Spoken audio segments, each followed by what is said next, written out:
시청자 여러분, JTBC 뉴스룸을 시작하겠습니다. 윤석열 대통령이 최후 변론을 한 지 오늘로 딱 2주, 14일이 됐지만 아직 선고날은 잡히지 않고 있습니다. 노무현 대통령 때 14일, 박근혜 대통령 때 11일 만에 선고가 난 걸 생각하면 이번이 최장기 숙고가 되는 겁니다. 오늘 헌재는 대통령 탄핵 심판이 최우선이라던 당초 방침도 바꿔서 감사원장과 도이치모터스 사건 수사 검사들에 대한 탄핵 선고부터 모레하겠다고 발표하기도 했습니다. 고민의 시간이 길어지는 헌재 내부 기류부터 정인아 기자가 보도합니다. 헌법재판소는 이창수 서울중앙지검장을 비롯한 검사 3명과 최재해 감사원장에 대한 탄핵 선고를 13일 오전 10시에 하겠다고 발표했습니다. 더불어민주당 등 야당은 대통령 집무실과 관저 이전에 대한 감사를 부실하게 하고 전현희 전 국민권익위원장을 표적 감사했다는 등의 이유로 감사원장을 탄핵 소추했습니다. 검사 3명은 김건희 여사 의혹에 대해 무혐의 결정을 한 이들입니다. 야당은 도이치모터스 주가 조작 사건을 제대로 수사하지 않았다는 이유로 이들을 탄핵 소추했습니다. 권력자인 대통령 배우자에게 면죄부를 주기 위하여 평등의 원칙과 정치적 중립 의무 등을 명백히 위반하였다고 생각합니다. 헌재는 윤석열 대통령의 탄핵 심판을 최우선으로 하겠다고 밝혔지만 감사원장과 검사 3명에 대한 선고 일정을 오늘 먼저 발표했습니다. 오늘로써 윤 대통령 변론을 종결한 지 14일이 지난 가운데 헌재는 선고 날짜를 밝히지 않고 있습니다. 숙고의 시간이 노무현 전 대통령의 14일, 박근혜 전 대통령의 11일보다 길어지게 된 겁니다. 헌재가 윤 대통령 탄핵을 놓고 의견 합치를 이루지 못하고 있다는 주장과 이미 결론이 난 검사 탄핵부터 선고하는 것일 뿐 대통령 선고엔 영향이 없다는 해석이 함께 나오고 있습니다. JTBC 정인아입니다. 당초 예상과 달리 윤 대통령 탄핵 심판 선고가 이번 주에 나지 않을 가능성이 커지면서 그 배경은 뭔지, 또 선고는 언제쯤 날지 궁금한 점이 많습니다. 바로 헌법재판소로 가보겠습니다. 자, 여도현 기자, 헌재 내부 분위기가 지금 상당히 궁금한데 오늘도 재판관들 평의는 진행이 된 거죠? 어떻게 진행됐습니까? 맞습니다. 오늘 오후 2시부터 8명 재판관들이 모두 모여 평의를 진행한 것으로 파악됐습니다. 윤석열 대통령 탄핵 심판 결론을 내기 위해 핵심 쟁점 5개를 모아놓고 의견 정리를 하고 있는 겁니다. 선고가 늦어진다는 지적이 나온 만큼 논의의 속도를 더 낼 것으로 보입니다. 재판관들은 선고 때까지 매일 평의를 열 예정입니다. 이런 가운데 김용현 전 국방부 장관은 자신의 수사 기록이 헌재에 제출된 것을 놓고 소송을 했지만 1심에 이어 2심도 오늘 졌습니다. 그동안 윤 대통령 측은 검찰 수사 기록이 증거로 쓰이면 안 된다며 증거 능력을 흔들었지만 오늘 법원 판단으로 문제가 없다는 게 재확인된 셈입니다. 네, 헌재가 원래는 이 대통령 탄핵 심판이 최우선이라고 했었는데 검사 탄핵을 먼저 선고하는 건 어떻게 봐야 합니까? 윤 대통령 탄핵 심판이 최우선이라는 건 헌재가 그동안 강조해왔던 원칙입니다. 공식 입장도 그랬고 주심 재판관인 정영식 재판관도 법정에서 직접 강조한 내용입니다. 직접 들어보겠습니다. 탄핵 심판 사건 중 대통령 탄핵 심판 사건을 최우선으로 처리한다는 방침은 그대로 유지한다. 대통령 탄핵 사건이 다른 어떤 사건보다도 더 중요하죠. 당연히. 그러니까 무조건 앞에 있는 사건부터 처리해 나가는 것이 아니라 가장 시급하고 빨리 해야 되는 사건부터 하는 거라서 우리 재판관 회의에서 먼저 이걸 하자라고 했던 것이고요. 그렇기 때문에 감사원장과 검사 탄핵을 먼저 하는 건 기존 입장과 달리 우선순위를 바꾼 거란 지적이 나올 수밖에 없는 겁니다. 다만 감사원장과 검사 탄핵 사건의 경우에는 이 쟁점이 간단하고 비상계엄 위헌성을 판단하는 직접 기준이 아니라서 먼저 선고된 거다, 이런 의견도 있습니다. 지금 헌재는 윤 대통령 선고까지 시간이 더 필요하다고 보는 것 같은데 왜 시간이 더 필요한 겁니까? 재판관들 8명이 만장일치로 결론을 내기 위해서 치열한 논의를 하고 있는 게 아니냐 이런 분석도 나옵니다.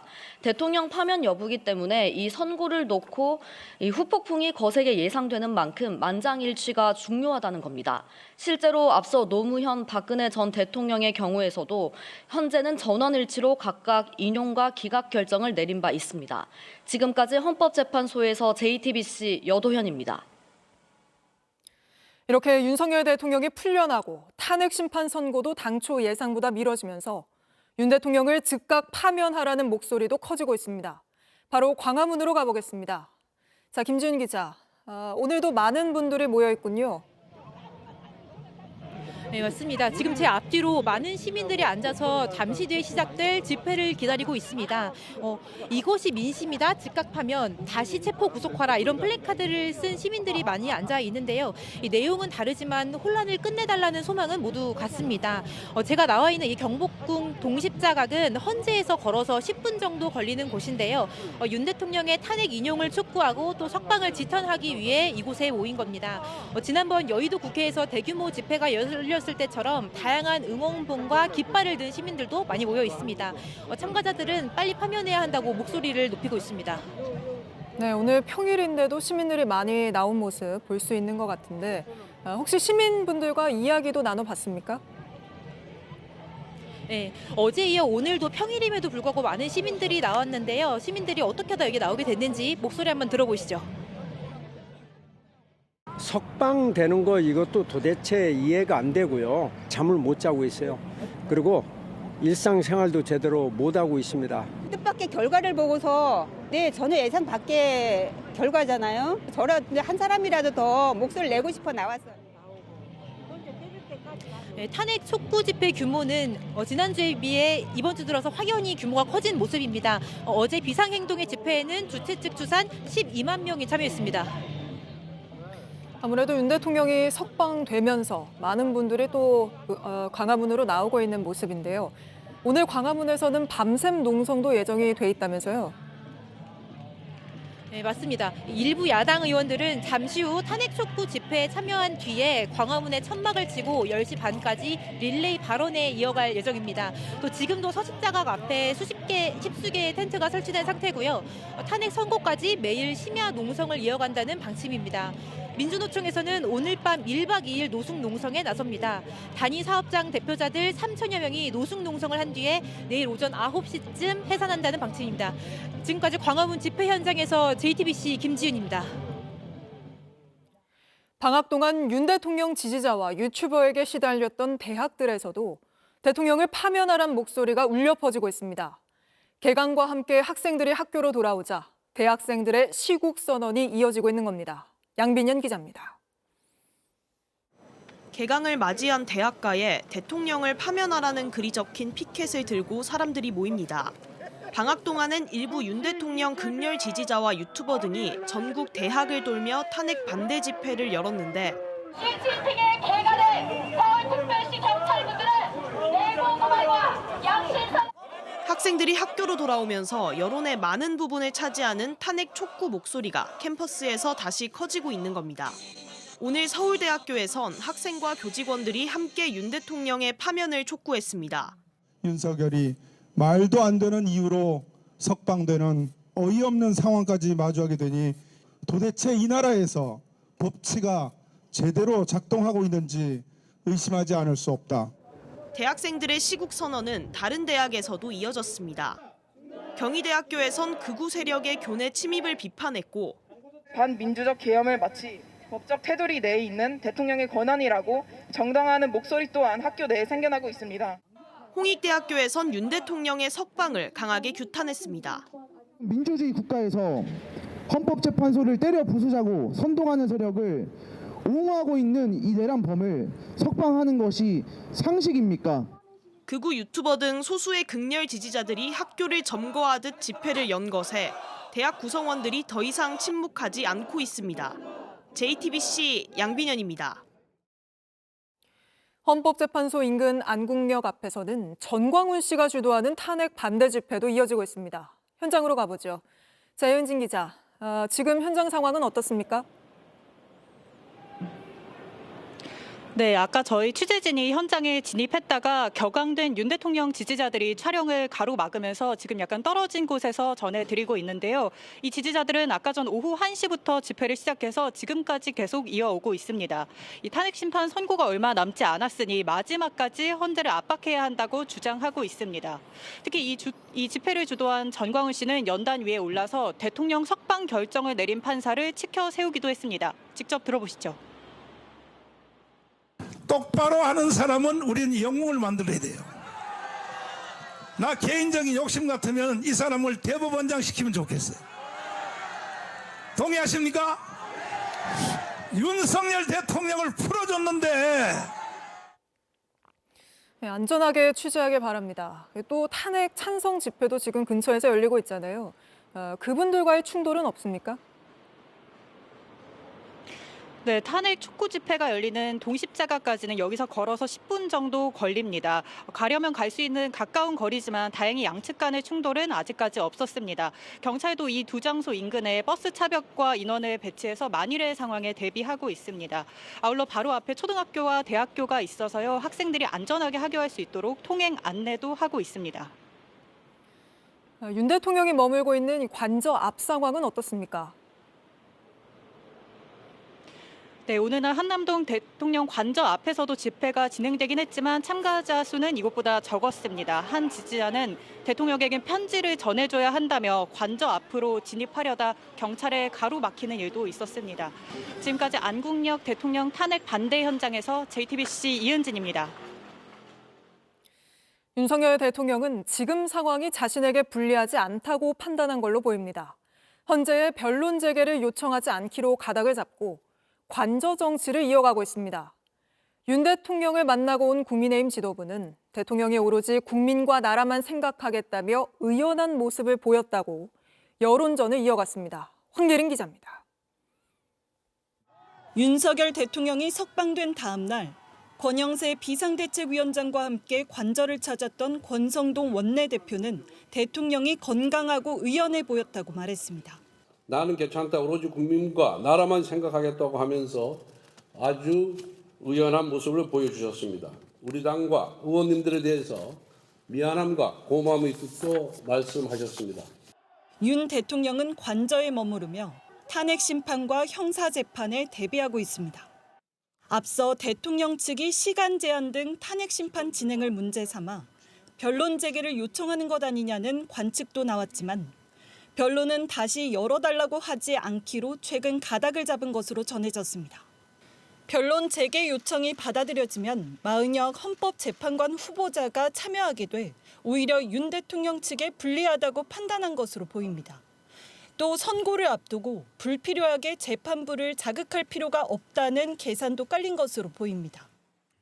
여당 내에서도 변론 재개를 주장할 필요가 없다는 목소리가 나왔습니다. 탄핵소추 기각 각하 사유가 차고 넘치는 만큼 시간 끌기를 할 게 아니라 빠른 판단을 요구해야 한다는 겁니다. 구속 취소 결정이 탄핵 심판에서 대통령에게 유리하게 작용할 거라는 기대도 읽힙니다. 굉장한 저는 영향이 있을 거라고 보고 어떻게 검찰이 조사를 꾸며놓은 검찰 조사를 갖다 증거로 채택할 수 있습니까? 법원의 판단이 안 났는데 있을 수가 없는 거예요. JTBC 황예린입니다. 윤 대통령 석방 결정을 둘러싼 후폭풍은 계속되고 있습니다. 일단 검찰 내부에서 즉시 항고를 포기하게 한 심우정 검찰총장을 향한 비판이 터져나오고 있습니다. 검찰 내부망에 구속 피고인들이 윤 대통령과 비슷한 주장을 할 가능성이 커졌다. 한순간에 불법 체포 구금의 범법자란 오명을 뒤집어쓰게 됐다. 여러 비판 글들이 올라오고 있습니다. 김영민 기자입니다. 심우정 검찰총장은 향후 재판 과정에서 더 큰 문제를 일으킬 수 있어 즉시 항고를 포기했다고 말했습니다. 즉시 항고를 하여 또 다른 위헌 소지를 불러일으킬 것은 맞지 않다고 생각했습니다. 심 총장은 수사팀 반발에 법원의 구속 취소 이후 27시간이 지나서야 대통령 석방을 지휘했고 이후 그 이유까지 직접 설명했지만 검찰 내부의 반발은 잦아들지 않고 있습니다. 특히 구속기간을 날짜가 아닌 시간으로 규정해 구속을 취소한 법원 결정에 항고하지 않은 것에 대한 반발이 컸습니다. 광주고검의 한 검사는 검찰 내부망에 구속 피고인들이 윤 대통령과 비슷한 주장을 할 가능성이 커졌다라며 즉시 항고를 포기한 명확한 이유와 근거를 공유해달라고 했습니다. 수원지검의 한 부장검사는 한순간에 불법 체포 구금의 범법자라는 오명을 뒤집어쓰게 되었다며 대검 수뇌부를 강도 높게 비판했습니다. 중범죄를 지은 피고인을 풀어준 것에 대해 창원지검의 한 부장검사는 도주 및 증거인멸에 대한 대비가 전혀 이루어지지 않은 상태에서 구속취소로 석방이 확정될 경우 또 다른 위험이 있다고 썼습니다. 반발이 이어지자 대검찰청은 오늘 즉시 항고는 하지 않았지만 재판 과정에서 바로잡겠다며 종전대로 시간이 아닌 날로 산정하라는 방침을 내렸습니다. JTBC 김영민입니다. 법원 내부에서도 논란이 계속되고 있습니다. 3년 전 판사들이 쓴 형사소송법 해설서에도 구속기간은 시간이 아닌 날짜 단위 계산법을 따른다고 적혀 있습니다. 해당 항목을 직접 쓴 건 아니지만 이번에 시간 단위로 판단해 윤 대통령 석방을 결정한 지귀현 부장판사도 이 해설서에 집필자로 올라 있습니다. 오원석 기자입니다. 3년 전 부장판사들과 대법원 재판연구관들이 쓴 주석 형사소송법 해설서입니다. 강제 규정은 없지만 기존의 형사소송법을 어떻게 해석해왔는지에 관한 내용이 담겨 있습니다. 이 해설서엔 구속기간은 날짜 단위 계산법을 따른다고 적혀 있습니다. 일수와 시간을 단위로 하는 기간을 구분하면서 일을 단위로 하는 기간에는 수사기간에 구속기간 등이 있다고 명시한 겁니다. 시간 단위 계산이 적용되는 기간으로는 체포기간이나 긴급체포 후 구속영장 청구기간 등을 들었습니다. 구속 전 피의자 신문기간은 언급되지 않습니다. 윤석열 대통령의 구속 취소 결정을 내린 재판부는 구속 전 피의자 신문기간을 날짜가 아닌 시간으로 계산해야 한다고 판단했는데 해설서엔 이와 배치되는 내용이 담긴 겁니다. 재판장인 지귀현 판사는 해설서 집필자 명단에 이름을 올렸지만 해당 파트를 담당하진 않았습니다. 하지만 이번 결정으로 법원 내부에선 여진이 이어지고 있습니다. 지금까지 구속기간은 시간이 아닌 날짜로 계산해왔는데 왜 윤 대통령 앞에서 관행이 무너졌느냐는 겁니다. 검찰이 즉시 항고를 포기한 것에 대한 지적도 계속 나옵니다. 관행이 깨지면서 일선의 혼란은 당분간 불가피하다며 이런 혼란을 정리하기 위해서라도 검찰의 항고, 재항고가 필요했다는 겁니다. 한 부장판사는 법원 내부망에서 절차적 정의에 대해 아무런 존중심도 보여주지 않는 사람이 정작 자신은 전례 없는 절차 규정 해석을 통해 사상 최초로 석방의 혜택을 받았다는 사실이 믿어지지 않는다며 비판했습니다. JTBC 오원석입니다. 윤 대통령이 풀려나면서 가장 큰 우려는 증거인멸 가능성입니다. 하지만 내란죄의 핵심 증거인 비화폰을 관리하는 김성훈 경호처 차장에 대한 구속영장 신청도 미뤄지는 모양새입니다. 김태영 기자입니다. 지난 8일 윤석열 대통령이 서울구치소에서 석방된 직후 지지자들에게 인사를 하자 윤 대통령 뒤로 김성훈 경호처 차장이 근접 경호하는 모습이 보입니다. 윤 대통령이 석방되면서 24시간 경호태세가 다시 가동된 겁니다. 윤 대통령이 한남동 관저로 돌아간 뒤 김건희 여사와 대통령실 참모들이 함께한 첫 식사 자리에도 김 차장이 함께했습니다. 김 차장은 대통령실과 관저에 대한 경찰의 압수수색뿐 아니라 윤 대통령 체포영장을 저지한 경호처의 강경파로 꼽힙니다. 김 차장은 비상계엄 당시 윤 대통령과 군사령관들의 통화 기록이 남아있는 비화폰 서버 삭제 지시 의혹을 줄곧 부인해왔지만 비화폰 서버 관리자에게 삭제 지시한 적이 없습니까? 있습니까? 없습니다. 비화폰 서버는 비화 특성상 자동 삭제하게 돼 있습니다. 경찰은 김 차장이 비화폰 서버 삭제를 지시한 걸로 보고 구속 수사를 추진해왔습니다. 검찰 영장심의위원회도 구속영장 청구가 적정하다고 결론을 냈지만 윤 대통령 석방으로 상황은 달라졌습니다. 김 차장이 대통령 경호를 명분 삼아 불구속 수사의 필요성을 내세울 가능성이 커졌기 때문입니다. 실제 경찰은 김 차장 구속영장 신청에 대해 당장 결론이 나오긴 쉽지 않을 것이라고 밝혔습니다. 여기에 윤 대통령이 내란에 가담한 혐의를 받는 주요 인물들의 변호인들과 직간접적으로 소통할 수 있다는 우려도 제기됩니다. 서둘러 증거를 확보하기 위해서라도 김 차장에 대한 구속 수사가 필요하다는 지적이 나옵니다. JTBC 김태영입니다. 곽종근 전 특수전사령관이 옥중에서 쓴 탄원서 내용을 JTBC가 입수했습니다. 부하들이 벌인 일은 모두 자신의 지시 때문이라며 부하들을 선처해달란 내용입니다. 변명 대신에 내 책임이라고 인정한 겁니다. 조혜연 기자의 단독 보도입니다.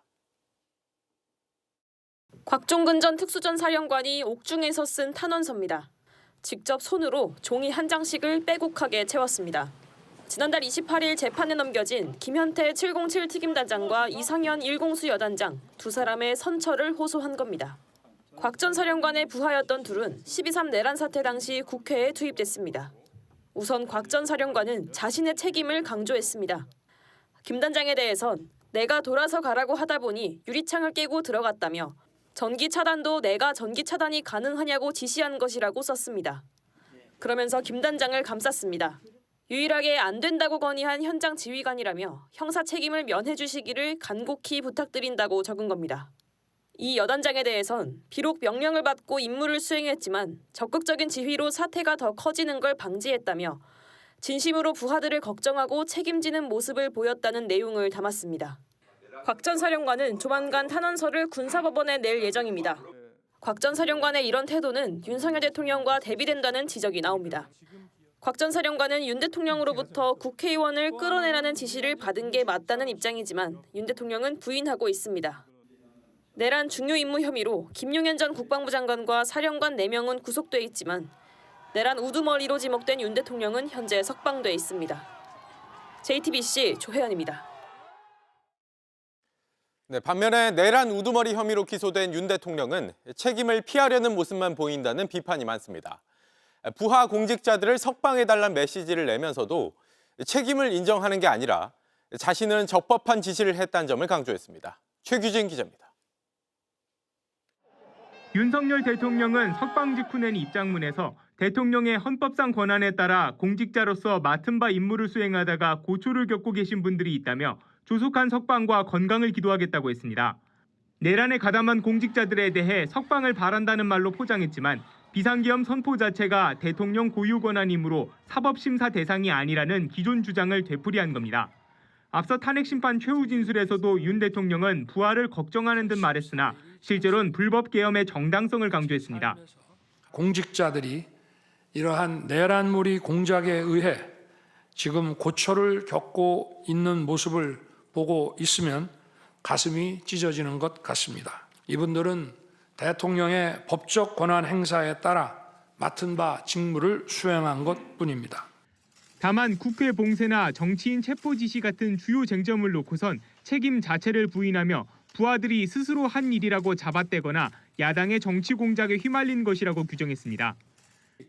다짜고짜 전화해서 의결 정족수 안 되게 막아라, 끄집어내라 이런 지시를 어떤 공직사회에서 상하 간에 이것이 가능한 얘기인지. 윤 대통령은 부하들보다 먼저 석방됐지만 탄핵을 피하기 위해 불법 계엄의 정당성을 재차 강조하거나 부하들에게 책임 떠넘기기로 일관하고 있다는 비판이 나옵니다. JTBC 최규진입니다. 지금부터는 저희가 취재한 내용들, 헌법재판소가 고려해야 할 소식들 전해드리겠습니다. 계엄 선포 직전 5분 만에 끝난 국무회의가 40분 넘게 진행된 것처럼 회의록 초안이 작성됐다가 나중에 수정된 걸로 JTBC 취재 결과 파악됐습니다.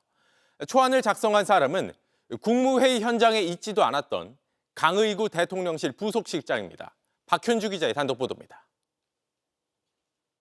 행정안전부가 공개한 12.3 비상계엄 선포 전 열린 국무회의 협조 공문입니다.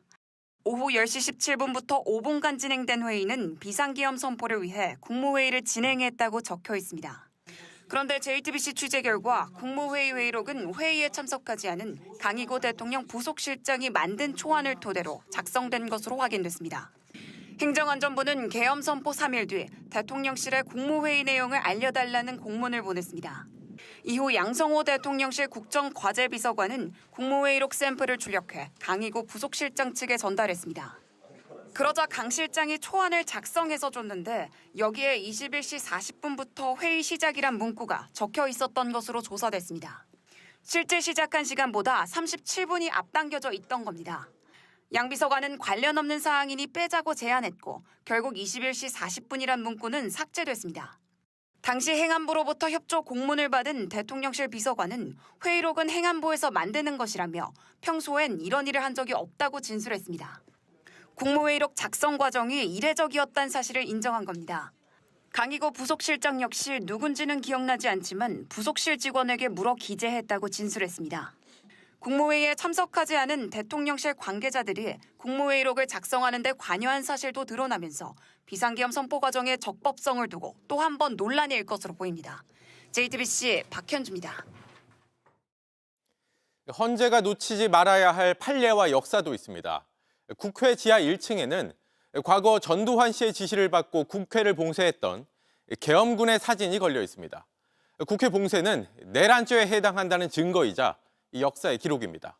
김필준 기자가 취재했습니다. 국회 지하 1층엔 임시의정원부터 현재 국회까지 106년 역사를 담은 사진들이 전시돼 있습니다. 1980년 전두환 씨가 비상계엄을 선포했을 당시 긴박했던 상황도 걸려 있습니다. 이번 비상계엄 때 계엄군은 국회 지하로 내려와 단전을 시도하고 이곳 지하 통로도 막으려고 했습니다. 여기에 사진이 한 장 걸려 있는데요. 1980년 5월 전 씨가 비상계엄을 확대하면서 국회를 봉쇄하려는 사진입니다. 탱크에 가로막혀 국회로 들어가지 못한 국회의원과 보좌진. 45년 전 내란의 순간을 국회는 사진으로 기억하고 있던 겁니다. 당시 전 씨가 비상계엄을 전국으로 확대하면서 국회를 봉쇄한 모습은 외신에서도 중요 소식으로 다뤘습니다.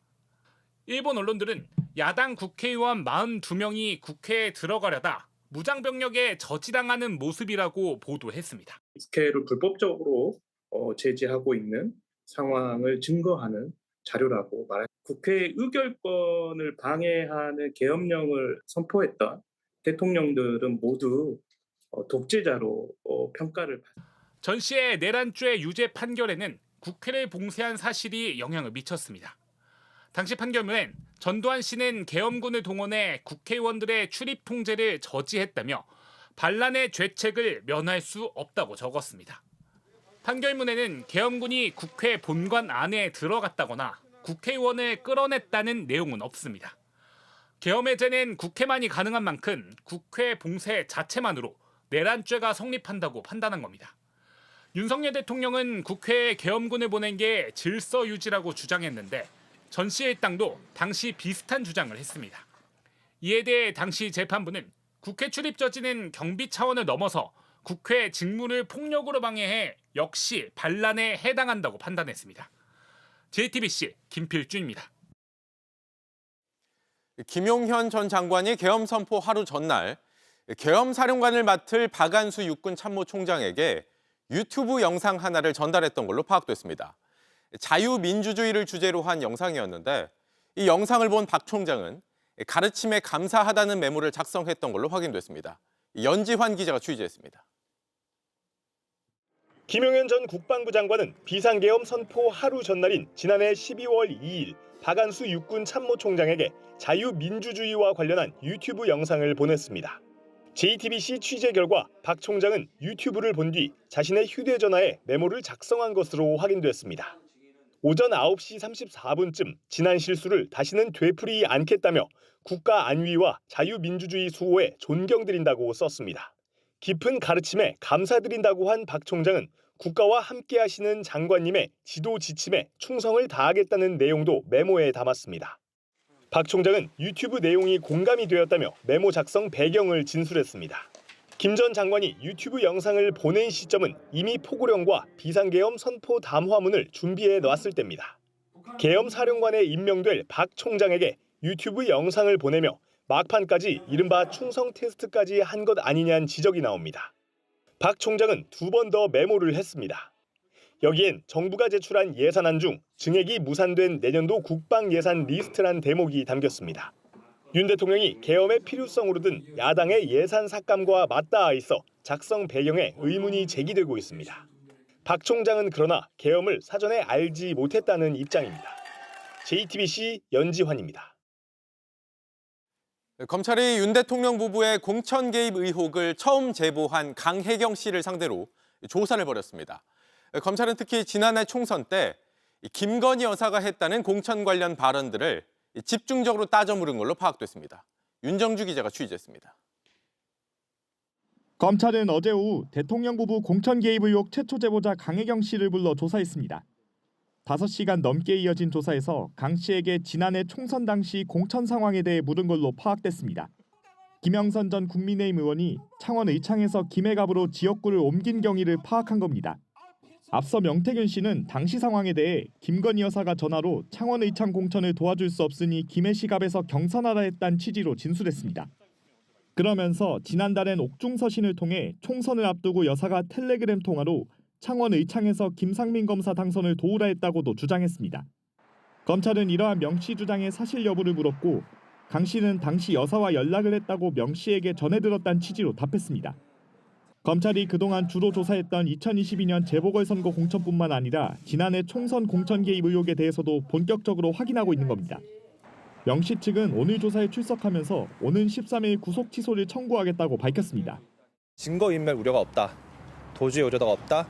범죄가 중대하지 않다는 취지로 해서 세 파트로 나눠서 일단 적은 다음에 제출할 예정입니다.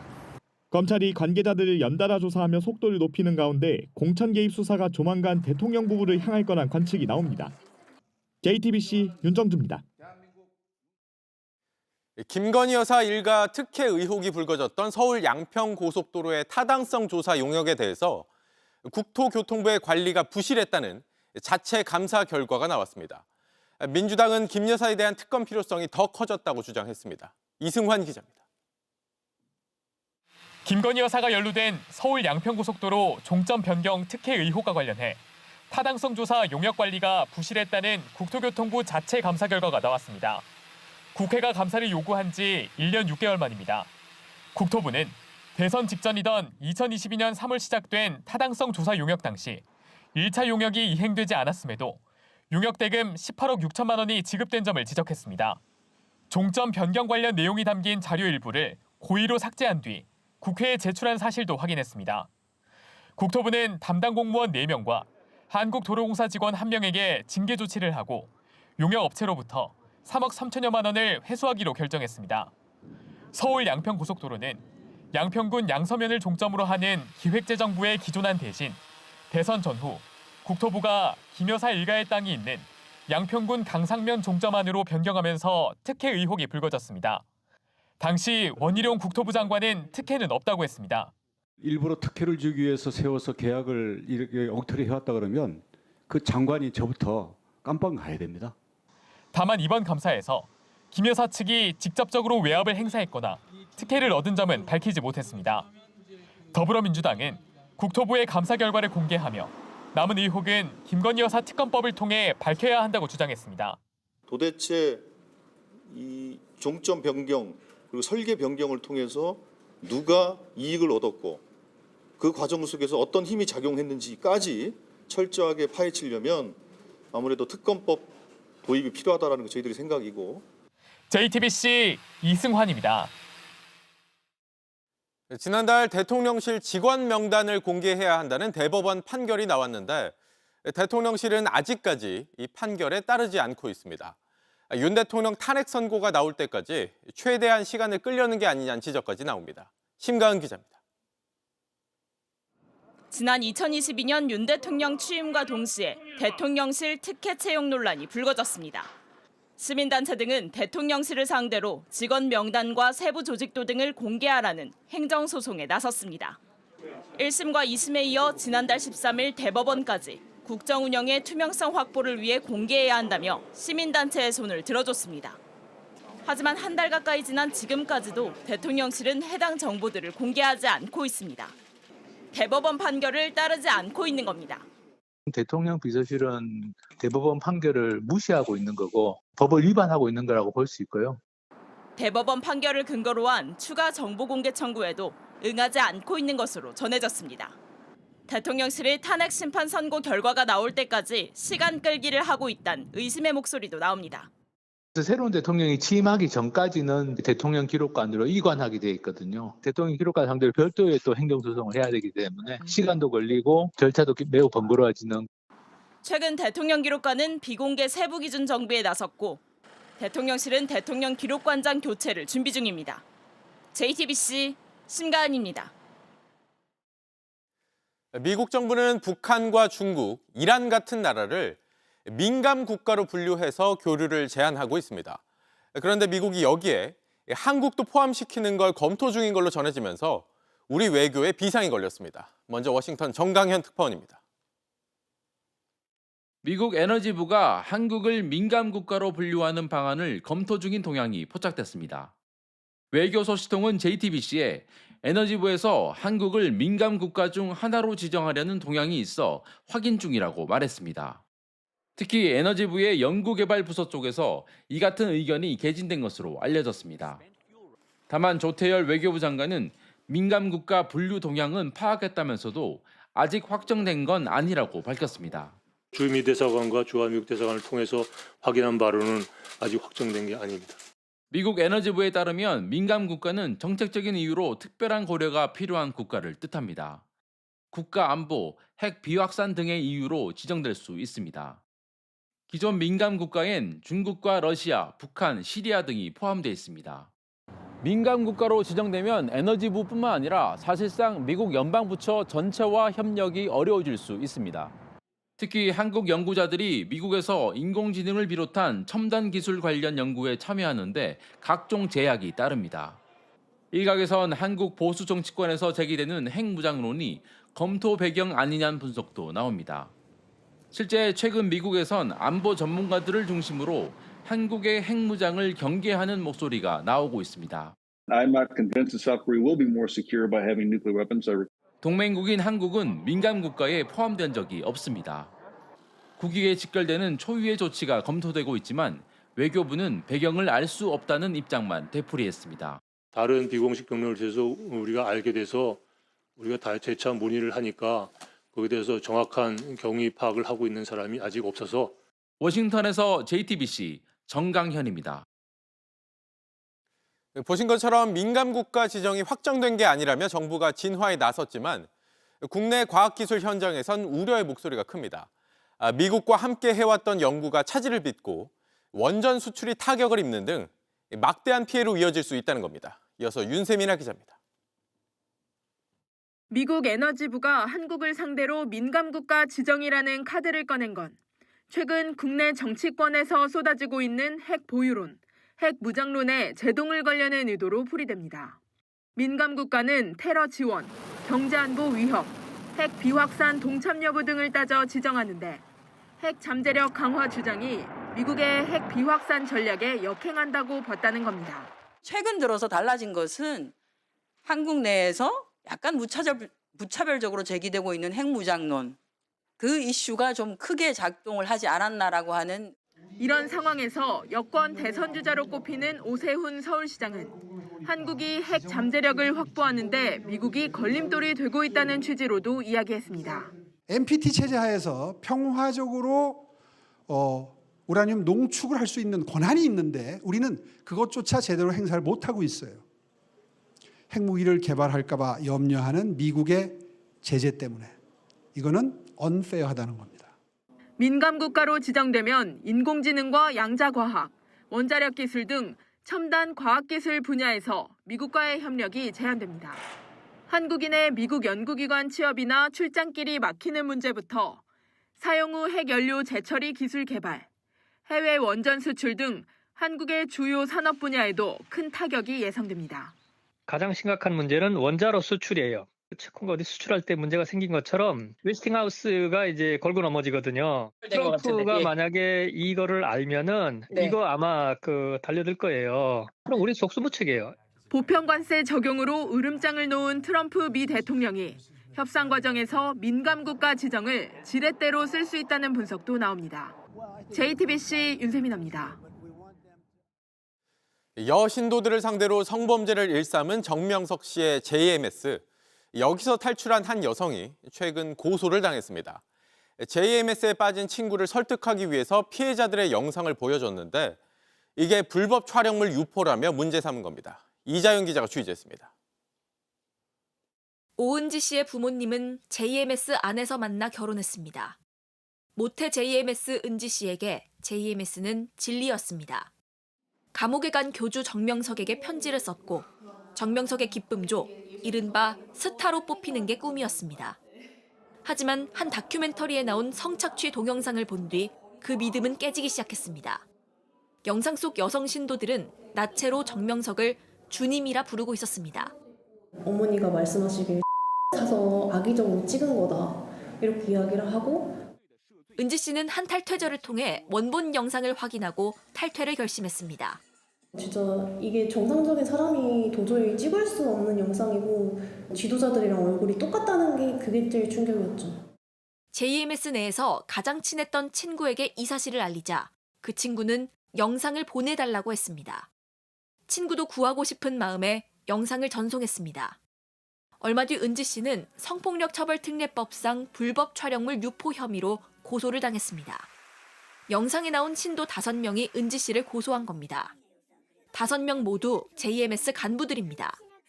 지난 6일 은지 씨는 경찰 조사를 받았습니다. 객관적인 행동이 있었다는 이유만으로 이미 그냥 피의자로 입건해서 검찰에 송치하기로 결론을 내리고 있더라고요.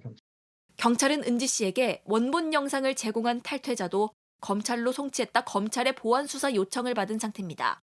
성착취에 대한 증거물로 더 이상 그런 사이비 집단에 있지 않도록 지인을 빼내기 위해서 보여주는 건데 이걸 범죄라고 보는 건 너무 심하지 않은가 싶어요.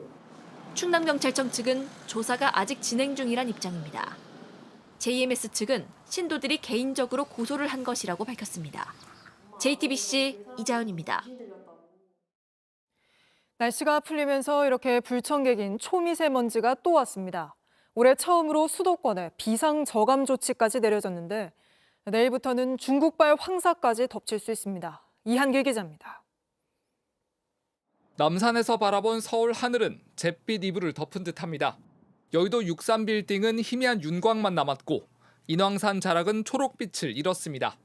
제가 렌즈 꼈는데 평소에는 괜찮거든요. 근데 오늘따라 눈이 좀 많이 건조한 것 같고 목도 많이 칼칼해서 기침도 나오는 것 같아요. 오늘 오전 서울 초미세먼지 농도는 나쁨 단계인 세제곱미터당 73 마이크론까지 치솟았습니다.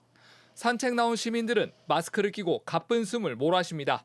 마스크를 쓰고 올라오다가 벗었거든요. 너무 숨이 차가지고. 수도권에는 올해 처음으로 비상저감 조치가 내려졌습니다. 공공기관 차량은 이부제 운행에 들어갔고 일부 야외 행사가 금지되면서 숭례문 파수꾼들은 자리를 비웠습니다. 내일도 여전히 공기가 탁하겠습니다.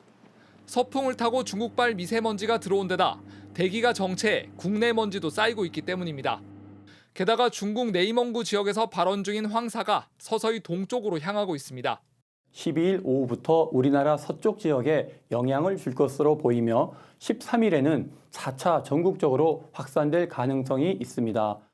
국립환경과학원은 올봄 미세먼지 농도가 지난해와 비슷하거나 나쁠 확률이 80%에 달한다고 전망했습니다. JTBC 이한길입니다.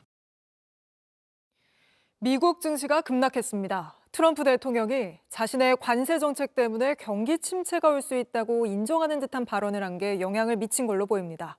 강나윤 기자입니다. 관세로 폭주하던 트럼프 대통령이 경기 침체 가능성을 열어뒀습니다. Are you expecting a recession this year? I hate to predict things like that. There is a period of transition because what we're doing is very big. 자신의 정책 때문에 경기 침체가 올 수 있다고 인정하는 것처럼 받아들여지면서 미국 증시는 동요했습니다. 간밤에 뉴욕 증시에서 3대 지수 모두 주저앉았습니다. 기술주 중심으로 크게 떨어졌는데 테슬라가 특히 타격이 컸습니다. 테슬라 주가는 15.4% 폭락해 하루 만에 시가총액이 우리 돈 190조 원이나 증발했습니다. 지금까지만도 이런데 미국 밖에서 오는 역풍까지 거셉니다. 관세로 큰 마찰을 빚은 캐나다는 일상에 없어서는 안 되는 전기를 무기로 들고 나왔습니다. 캐나다가 미국에 대고 있는 전기에 앞으로는 할증료 25%를 붙이겠다며 반격한 겁니다. On an average, this will add around $100 per month to the bills of hardworking Americans. If necessary, if the United States escalates, I will not hesitate to shut the electricity off completely. 현재 미국이 수입하는 전력의 85%가 캐나다산입니다. 당장 뉴욕과 미시간, 미네소타 등 미국 동북부에서 150만 가구가 피해를 볼 것으로 예상되고 있습니다. 캐나다 새 총리까지 모든 건 트럼프에게 달렸다며 벼르고 있습니다. My government will keep our tariffs on until the Americans show us respect. 트럼프는 다음 달 상호 관세로 캐나다에 모든 것을 돌려줄 것이라며 발끈했습니다. 그 사이 관세 전쟁이 키운 불확실성은 고스란히 미국 서민 몫이 되는 모양새입니다. JTBC 강나윤입니다. 홈플러스 사태의 여파가 금융권으로 확산하고 있습니다. 홈플러스 유동화 상품에 돈을 넣은 사람들이 원금을 몽땅 돌려받지 못할 상황에 처했는데 그 금액만 수천억 원에 달하는 걸로 추산됩니다. 정아람 기자입니다. 30대 A씨는 석 달 전 월급으로 마련한 1억 7천만 원을 홈플러스 유동화 증권에 투자했습니다. 어제가 만기였지만 원금은 돌려받지 못했습니다. 계좌엔 마이너스 1억 7천만 원이 찍혔습니다. 목돈을 모아가지고 내집 마련 때 쓰려고 지금 모아놨던 돈인데 상반기 중으로 이제 집을 구매하려고 알아보고 있었던 참이었거든요. 다 꼬여버리거든요. 또 다른 피해자는 홈플러스 신용등급 강등 사실이 외부에 알려지기 전인 지난달 28일 모아둔 1억 원을 넣었습니다. 수익이 떨어졌다는 얘기를 전혀 듣지 못했어요. 안전하다, 홈플러스가 망하는 일은 없다, 홈플러스다 이런. 유동화증권은 홈플러스가 판매한 카드 대금을 증권사가 인수한 뒤 유동화에서 개인에 판매하는 상품입니다. 이렇게 개인에게 팔린 규모만 3천억 원에 이를 걸로 추산됩니다. 이 상품이 상거래 채권이 아닌 투자를 위한 금융채권으로 분류될 경우 원금 지급은 차일피일 미뤄질 수 있습니다. 이게 엄청 위험하다, 망할 수도 있다라고 고지한 곳은 거의 한 군데도 없는 것 같고 불안전 판매나 아니면 사기 판매에 대한 법적인 절차도 생각하고 있고요. 일각에선 홈플러스 측이 신용등급 강등 사실을 알고서도 금융상품을 무리하게 판 만큼 불안전 판매 소지가 있다는 주장도 나옵니다. 판매 주관사였던 신영증권은 홈플러스를 상대로 형사고발을 포함한 모든 방법을 검토 중이라고 밝혔습니다. 하지만 홈플러스 측은 해당 상품을 개인에게 판 건 증권사들이란 입장인데 금융당국은 현황 조사에 나섰습니다. 이런 가운데 국세청은 홈플러스 대주주인 MBK 파트너스를 상대로 세무조사에 착수했습니다. JTBC 정아람입니다. 대통령 구속 취소 이후 이렇게 장외투쟁에 나선 민주당을 향해 국민의힘 지도부는 나라를 내전 상태로 몰아넣으려는 시도라고 비판했습니다. 그러면서 민주당처럼 하지 않겠다고도 했지만 일부 국민의힘 의원들은 헌재 앞에서 밤샘 시위를 시작했습니다. 최현수 기자입니다. 민주당은 이미 대한민국을 심리전 내정 상태로 몰아넣은 것도 모자라 실제 내전으로 몰아넣겠다는 시도를 계속하고 있습니다. 30번째 줄 탄핵, 정치 특검, 명분 없는 단식, 철야 농성 등 국민의힘은 민주당의 장외투쟁을 맹비난하며 당 차원의 집회 등을 통해 헌법재판소를 압박하지는 않겠다고 했습니다. 의원총회를 열고 이런 방침을 설명했지만 강경 대응을 요구해온 일부 의원들은 행동에 나섰습니다. 우리도 헌재 앞으로 나가자. 이런 것을 제의드렸습니다. 그래서 지금은 필생즉사, 필사즉생. 당장 오늘 오후에 헌재 앞에 나간 윤상현 의원부터 강승규, 장동혁, 박대출 의원 등이 밤샘 시위를 이어갑니다. 대통령을 지키겠다며 관절을 찾거나 광화문, 여의도 보수단체 집회에 참석해온 찐윤 의원들입니다. 저 극악한 민주당 무리들은 지금 광화문에서 진을 쳤습니다. 여러분과 함께 헌법재판소에 각하마니 대한민국 헌정 질서를 지킬 수 있다라고 같이 외치겠습니다. 탄핵 인용을 요구하는 민주당은 광화문 천막 농성을 시작했습니다. 민주당 초선 의원 3명은 국회 앞에서 삭발도 했습니다. 제 머리카락으로 집신을 지어 헌법재판관들께 보내겠습니다. 대한민국 국민이 불안해함을 그것을 막아주신다면 제 몸이라도 던져서 윤 대통령의 탄핵 심판 결론이 날 때까지 여야의 장외투쟁은 더욱 치열해질 것으로 보입니다. JTBC 최윤수입니다.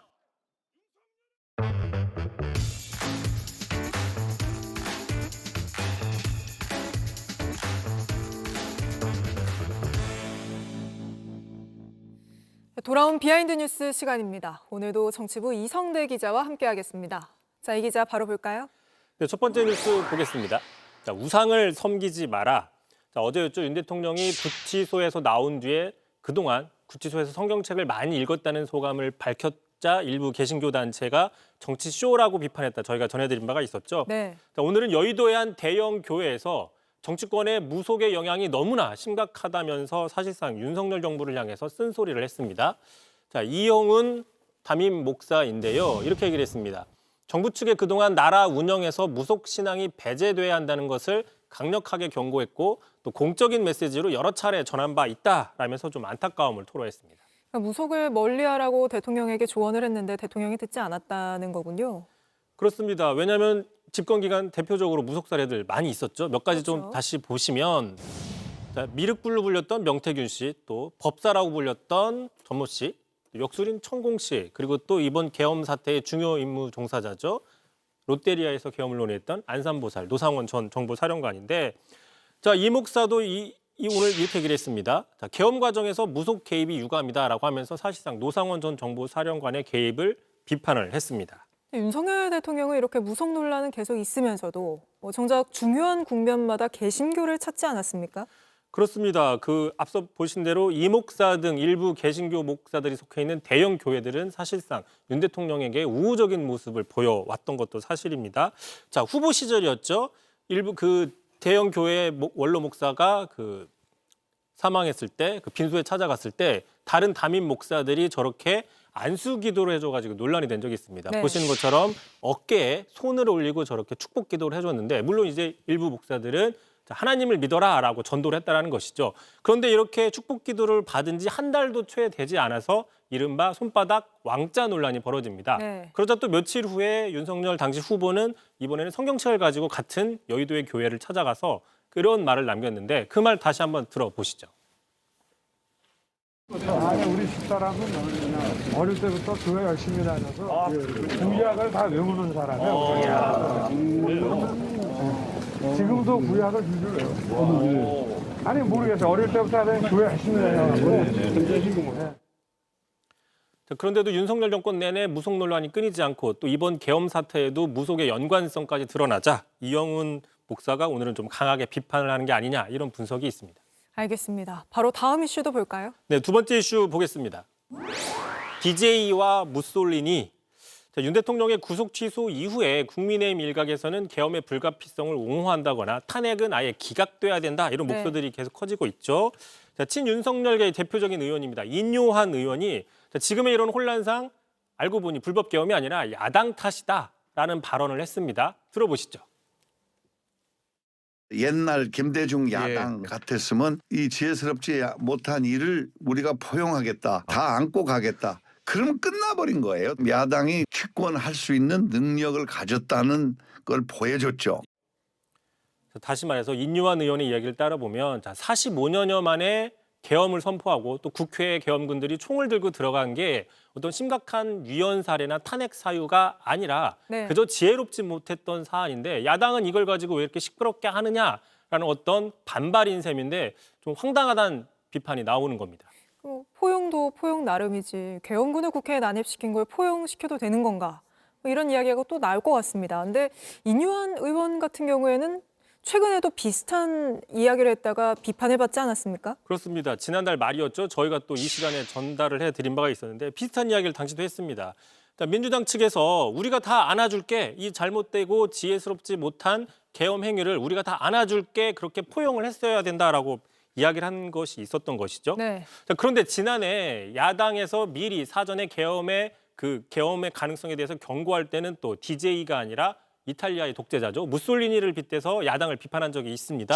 자, 당시 이렇게 얘기를 했어요. 지난해 9월인데 민주당이 지금 계엄 선포 가능성을 계속 이슈화하는 것은 악독한 무솔리니가 국민을 현혹시키려고 거짓말하는 것과 같다라는 식으로 비난을 한 적이 있었는데 야당이 당시에 대통령이 잘못된 판단을 하지 말라고 미리 사전에 경고할 때는 왜 그때는 그렇다고 하면은 야당이 좀 품어달라, 안아달라, 잘 봐달라라고 얘기하지 않고 왜 거짓말로 국민을 현혹하는 무솔리니 같냐라고 비판했냐. 좀 앞뒤가 맞지 않는다 이런 지적이 나오는 겁니다. 알겠습니다. 오늘은 여기까지 들어보겠습니다. 이성대 기자였습니다. 양육비를 주지 않는 이른바 나쁜 부모들, 정부가 이들을 대신해서 오는 7월부터 매달 20만 원씩 지급합니다. 일단 정부가 양육비를 주고 나중에 나쁜 부모들로부터 돌려받겠다는 겁니다. 성화선 기자입니다. 양육비를 주지 않는 부모들의 신상을 공개했다가 벌금형을 선고받고 스스로 구치소에 들어갔던 강민서 씨. 4번의 감치가 되어 있었습니다. 제가 직접 저도 벌금을 안 내지 않고 들어가 보고 했던 건데 이거는 견딜 수가 없는 거예요. 자식한테 돈을 안 주려고 이렇게까지 있어야 되나? 당시 삭발했던 머리카락은 꽤 자랐지만 받지 못한 양육비는 그대로입니다. 2억 3,990만 원이더라고요. 이번에 3가지 소송을 해서 32번째까지 갔어요. 이거 되게 슬픈 일이거든요. 우리 아이는 벌써 이미 커져버렸잖아요. 정부가 7월부터 이런 피해자들에게 양육비를 먼저 주고 나중에 다른 부모로부터 회수하기로 했습니다. 기준 중위소득 150% 이하인 경우에 한 달에 20만 원씩 자녀가 성인이 될 때까지 받을 수 있습니다. 하지만 지원 범위나 수준은 여전히 논란입니다. 양육비는요, 잘 살고 못 살고가 아니라 아이들의 권리예요. 소득 제한이 없이 똑같이 지급을 해서 가파르게 오르는 물가와 교육비 등을 고려하면 부족하다는 지적입니다. 학원 하나를 겨우 보낼 수 있는 거겠죠. 중고생이라면 사실 20만 원으로 보낼 수 있는 학원도 별로 없잖아요. 나중에는 그 양육자의 노후 빈곤으로 이어질 수 있고. 전문가들은 양육비 전액을 제때 강제로 돌려받는 방안이 강화돼야 한다고 지적합니다. JTBC 성화선입니다. 중국의 한 스타트업이 인간을 대신할 세계 최초의 AI 비서가 될 거라며 새 AI 모델을 공개했습니다. 그런데 뚜껑을 열어보니 과대평가란 지적이 잇따랐고 다른 걸 짜깁기 했다는 비판도 나왔습니다. 베이징 이도성 특파원입니다. For the past year, we've been quietly building what we believe is the next evolution in AI. And today, we're launching an early preview of Manus, the first general AI agent. 중국 인공지능 스타트업 모니카가 공개한 AI 비서 마누스입니다. 모니카 측은 마누스가 챗 GPT나 딥시크 등과 달리 사용자 명령 없이도 능동적으로 판단하고 행동한다고 소개했습니다. 범용 인공지능 AGI에 한 발 더 다가간 단계라는 겁니다. It's a truly autonomous agent that bridges the gap between conception and execution. While other AI stops at generating ideas, Manus delivers results. We see it as the next paradigm of human-machine collaboration. 개발 주역은 1990년대생을 뜻하는 지우링허우, 젊은 과학자들입니다. 수석 엔지니어인 지이차오 등 창업자들을 비롯해 핵심 기술 멤버 대부분이 중국 빅테크 출신으로 구성됐습니다. 오픈 AI가 챗 GPT를 통해 생성형 AI 시대를 연 뒤 본격적으로 연구에 뛰어들었습니다. 이들은 지난 5일 마누스를 공개하면서 단순히 인간을 보조하는 데 그치지 않고 대체한다고 자평했습니다. 필요한 정보를 알아서 찾고 문제를 해결하는 방식입니다. 출시 직후 포브스는 두 번째 딥시크 모먼트라고 표현하기도 했습니다. Men's at Manus, mind and hand. It embodies the belief that knowledge must be applied to make a meaningful impact on the world. 하지만 막상 뜯어보니 과대평가라는 비판도 일각에선 나오고 있습니다. 기술 정보가 오픈소스로 공개돼 있지 않고 자체 개발한 AI 모델에 기반한 게 아니라 짜깁기라는 지적입니다. 마누스는 미국 엔스로픽의 글로드와 중국 알리바바의 Q1 등 기존 AI 모델을 조합하고 미세 조정한 것으로 알려져 있습니다. 중국 베이징에서 JTBC 이도성입니다. 아시아나와의 합병을 발표한 대한항공이 41년 만에 새로운 로고를 공개했습니다. 마일리지를 어떻게 할지가 소비자들의 관심인데 여기에 대해서는 구체적으로 밝히지 않고 있습니다. 박준우 기자입니다. 대한항공이 공개한 새로운 로고입니다. 41년간 유지해왔던 태극 문양이 짙은 푸른색으로 바뀌었습니다. 비행기 외관에 적힌 로고에선 기존 에어 글자가 삭제됐습니다. 대한항공의 고유의 헤리티지를 유지하면서도 대한민국을 대표하는 프리미엄 글로벌 캐리어라는 이미지를 전달하고자 하였습니다. 아시아나와 합병을 2년 앞둔 상황에서 새로운 로고부터 도입한 건 항공기 도색에 걸리는 시간 때문입니다. 새로 도색된 비행기입니다. 고유의 하늘색 색상 계열은 유지를 했는데요. 대한항공과 아시아나항공이 보유한 모든 비행기를 도색하려면 최소 3년 이상 걸릴 전망입니다. 기내식도 완전히 바뀝니다. 셰프 70여 명이 함께 2년 동안 개발했는데 파인 다이닝과 트렌디한 한식이 주요 콘셉트입니다. 이번에는 조금 더 다양한 이런 재료들을 사용을 했어요. 그전에는 좀 약간 조심스러웠던 램찹이라든지 빌 텐더로인, 여기는 옆에는 킹크랩입니다. 행사에 참석한 조원태 한진그룹 회장은 두 회사 합병으로 항공권 가격이 오를 거란 우려엔 선을 그었습니다. 이게 독과점이라고 하는 것은 저는 솔직히 좀 이해가 안 갑니다. 저희가 지금 이제 서비스 질을 향상을 하기 위해서 굉장히 많은 노력을 기울이고 있습니다. 가장 큰 관심을 모았던 마일리지 통합 방식에 대해선 아직 구체적으로 밝히진 않았습니다. 스카이패스와 그 아시아나 클럽이라는 게 굉장히 민감한 거 저희도 알고 있습니다. 모든 고객께서 이해하실 수 있는 수준에서 이것을 통합하고 대한항공은 당장 내일부터 새로운 로고로 변경하고 새 유니폼도 통합 완료 시점에 맞춰 제작하기로 했습니다. JTBC 박준호입니다.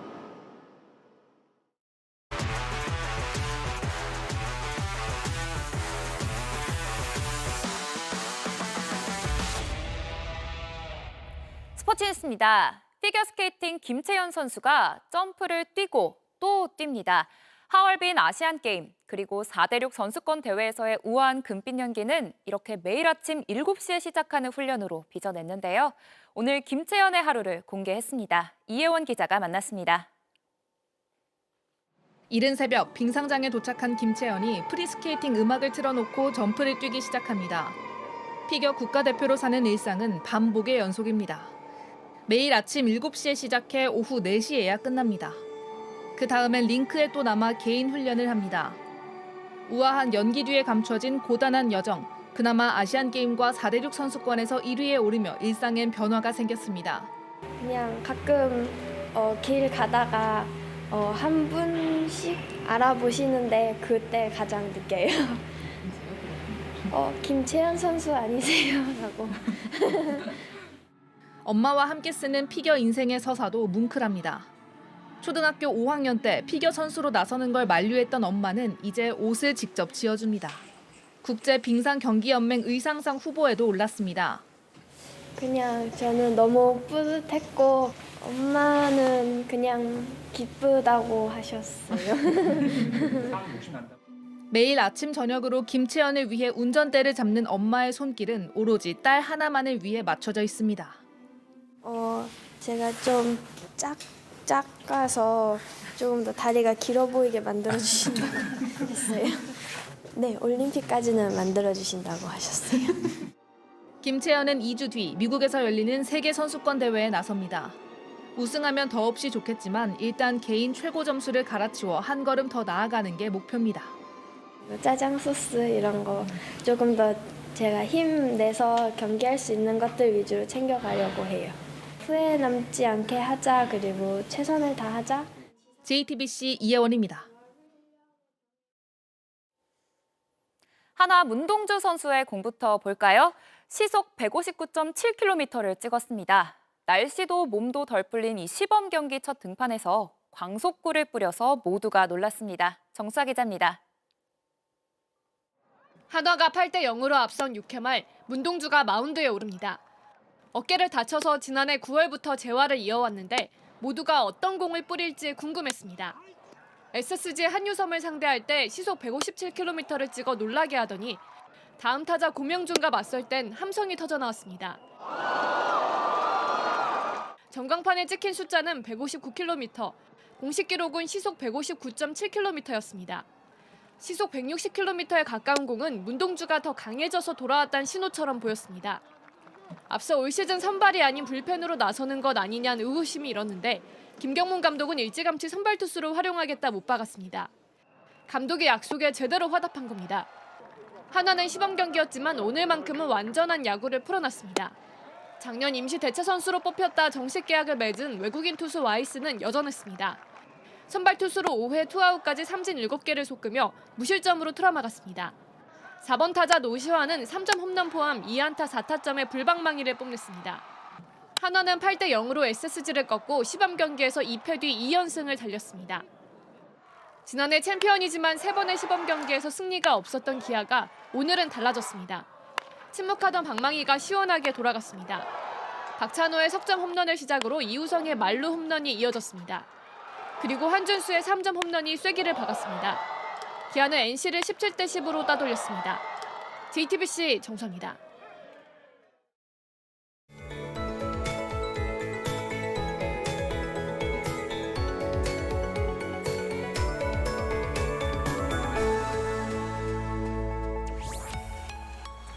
오늘 미세먼지만 아니라면 바깥 활동하기 참 좋은 날씨였는데요. 낮 동안 15도를 훌쩍 넘어서면서 계절을 한 달가량 앞선 기온을 보였습니다. 내일 낮에는 오늘만큼 포근하진 않겠지만 아침 공기가 부드럽겠고요. 모레부터는 다시 15도 안팎까지 크게 오르겠습니다. 내일도 외출하실 때는 먼지 차단용 마스크를 착용하셔야겠습니다. 수도권과 충남은 공기질이 종일 나쁨 수준을 보이겠고 충북과 일부 남부지방도 오전 공기가 탁하겠습니다. 오후 사이에는 수도권과 강원 영서에 비가 살짝 지나겠습니다. 휴대하기 편한 우산 하나 챙기시는 게 좋겠습니다. 아침 기온은 서울 6도, 부산 8도로 오늘보다 높게 시작하겠는데요. 낮 기온은 서울이 11도로 오늘보다 5도가량 낮겠지만 강릉과 대구는 17도까지 오르겠습니다. 내일 오후부터 중국발 황사가 유입되면서 모레에는 전국의 공기질이 탁해지겠고요. 일요일에는 눈비 소식과 함께 반짝 꽃샘추위가 찾아오겠습니다. 날씨였습니다. 뉴스룸 저희가 준비한 소식은 여기까지입니다. 시청해주신 여러분 고맙습니다.